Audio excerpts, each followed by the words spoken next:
IBS irritable bowel syndrome संवेदनशील आंत की बीमारी। तो यह पाचन तंत्र से जुड़ा विकार है जो बड़ी और छोटी आंत की कार्यप्रणाली में गड़बड़ी की वजह से होता है। आईबीएस के जो लक्षण है इसमें पेट का फूलना या गैस बनना और यह स्थिति बार बार होने लगता है। पेट में दर्द और ऐंठन, कभी कभी मछली का होना, भूख में कमी, थकान और जैसे जैसे यह पुराना होता है मल में बलगम या चिकनाहट जैसी स्थिति दिखाई देने लगता है। और बार बार दस्त का होना, इसमें ऐसा होता है कि बीच बीच में ठीक रहेगा, उसके बाद फिर पेट गड़बड़ हो जाना। कब्ज का अधिक होना, और ऐसे लोगों में कभी कभी ऐसी स्थिति भी बन जाती है जैसे उनका पेट साफ नहीं हो रहा है। तो जो भी इससे पीड़ित हैं आईबीएस से, उनके लगता है कि जैसे कि पेट पूरी तरह से साफ नहीं हो रहा है। तो यह भी लक्षण इसमें दिखाई पड़ता है। आईबीएस के जो कारण है मुख्य रूप से तनाव और चिंता, तो इसकी वजह से भी आंत की गतिविधि में समस्या आ जाता है। वह ठीक तरह से सक्रिय नहीं हो पाता है, वह अपनी क्रियाशीलता उसका मंद हो जाता है, तो उसकी वजह से भी यह समस्या पैदा हो जाता है। मस्तिष्क आंत संचार में गड़बड़ी, तो मस्तिष्क और आंत के बीच के संकेत ठीक से काम नहीं करते, जिससे पाचन क्रिया प्रभावित होता है। आंतों की अति संवेदनशीलता, तो इसमें सामान्य गैस व या संकुचन की वजह से भी ऐसी स्थिति बन जाती है। आंतों के बैक्टीरिया में असंतुलन, तो इसमें क्या होता है कि आंतों में अच्छे और बुरे बैक्टीरियो का संतुलन जब बिगड़ जाता है तब पर भी यह समस्या पैदा हो जाता है। पेट के संक्रमण, कुछ लोगों में पेट के संक्रमण जैसे बैक्टीरिया, परजीवी की वजह से भी यह समस्या हो सकता है। आंतों की गतिशीलता, भोजन का आंतों से बहुत धीरे या बहुत तेजी से गुजरना, तो यह भी मुख्य वजह हो सकता है जिसकी वजह से समस्या पैदा हो जाता है। कुछ लोगों में जैसे हार्मोनल बदलाव, तो खासकर महिलाओं में हार्मोनल उतार चढ़ाव के लक्षणों को प्रभावित कर सकते हैं, और जिससे कि स्त्रियों में भी यह समस्या का प्रमुख कारण हार्मोनल बदलाव भी हो सकता है कि इसकी वजह से भी समस्या हो जाता है। अब चलिए बात करते हैं कि यदि ऐसी समस्या है तो इसमें लोग करते क्या है कि कुछ दिन दवा खाते हैं। मान लीजिए कि डॉक्टर दवा चला भी दिए तो लोग कुछ दिन दवा खाते हैं, फिर उनको लगता है कि इससे कि दवा काम नहीं कर रहा है। तो बात ऐसी नहीं है, क्योंकि इसमें दवा की प्रक्रिया थोड़ा रोग के हिसाब से कभी कभी कुछ लोगों में लॉन्ग टाइम तक चल सकता है, और कभी कभी दवा का प्रभाव कुछ दिन के बाद समझ में आता है कि वह धीरे धीरे काम कर रहा है, क्योंकि इसमें दवा का रोल बहुत धीरे धीरे काम करता है। ऐसा नहीं है कि आपने दवा लिया और 2-3 दिन में आप पूरी तरह ठीक हो जाएंगे, नहीं, ऐसा होगा ही नहीं।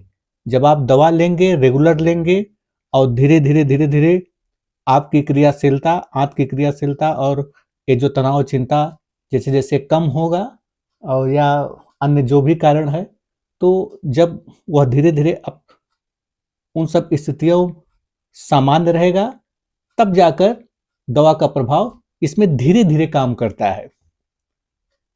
और कोशिश करना चाहिए कि ऐसे आईबीएस के जो पेशेंट हैं वो करते क्या हैं, किसी एक डॉक्टर के पास गए, 2 हफ्ते 10 दिन दवा खाए, उसके बाद उन्हें लगा कि काम नहीं कर रहा है, तो फिर डॉक्टर बदल कर दूसरा डॉक्टर के पास जाते हैं कि फिर वही ट्रीटमेंट, फिर वही जांच। तो ऐसा नहीं करना चाहिए, क्योंकि आप बार बार डॉक्टर को बदलेंगे, दवा बदलते रहेंगे, तो यह ठीक नहीं होता है। आप एक ही डॉक्टर से दिखाइए, पूरा विश्वास रखिए और अपने पर ही विश्वास रखिए, और उसके साथ साथ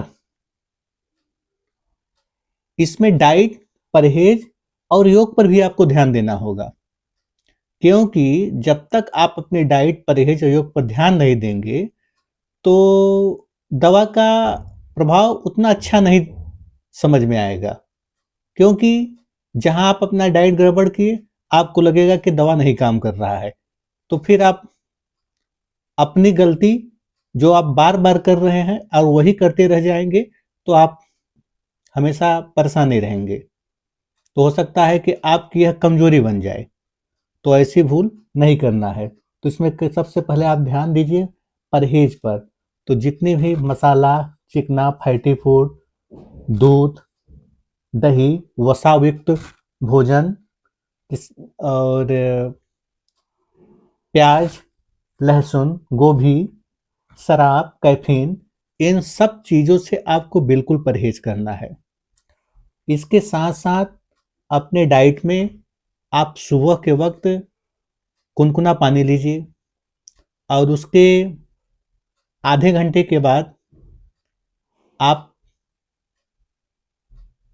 जौ का दलिया लीजिए या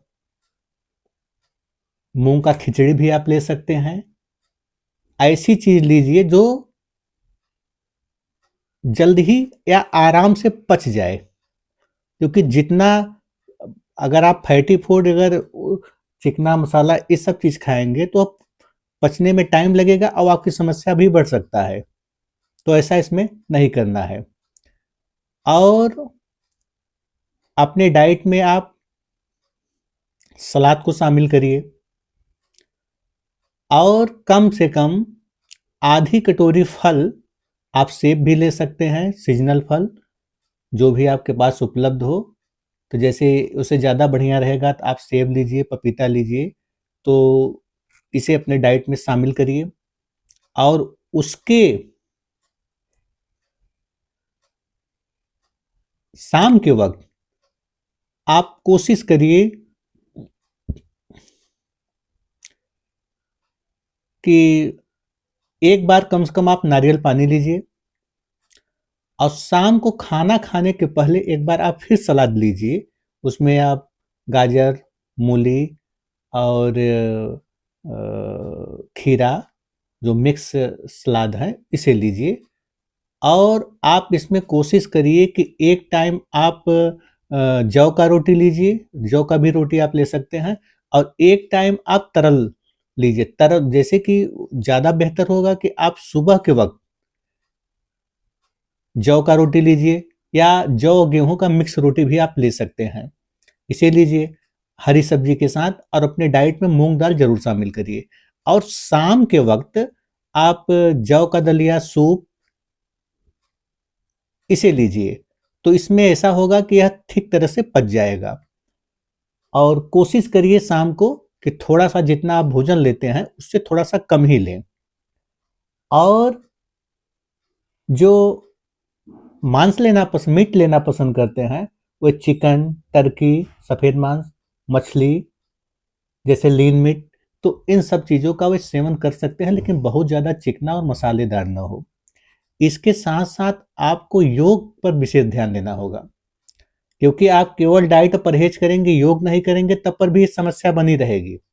दवा जैसे ही आपका छूटेगा, आपको लगेगा कि धीरे धीरे हमारी समस्या, फिर वही समस्या सामने आपको दिखाई पड़ने लगेगा, वही वही वही लक्षण आपके फिर प्रकट होने लगेगा। क्योंकि इसमें आईबीएस में सब लोगों का समस्या लक्षण अलग अलग हो सकता है। तो जो भी लक्षण हो वह आपको फिर से प्रकट होने लगेगा। तो इसलिए बिल्कुल दवा के सहारे आपको नहीं रहना है और न ही दवा को बहुत लंबे समय तक लेने की आदत डालें। इसमें आपको योग पर बिल्कुल ध्यान देना होगा। आप कम से कम 15 से 20 मिनट का ध्यान करिए, प्राणायाम करिए, और सुबह का टहलना बेहद इंपॉर्टेंट है। और खाना खाने के बाद शाम को भी टहलना बेहद इंपॉर्टेंट है। तो कम से कम 20 मिनट आप जरूर टहलिए। कुछ आसन भी हैं जैसे पवन मुक्तासन, वज्रासन, अधोमुख आसन, शवासन, ये सब आप कर सकते हैं। और कोई भी आसन करे, यदि समस्या ज़्यादा है तो कोई भी आसन करने से पहले एक बार अपने डॉक्टर से सलाह जरूर लीजिए।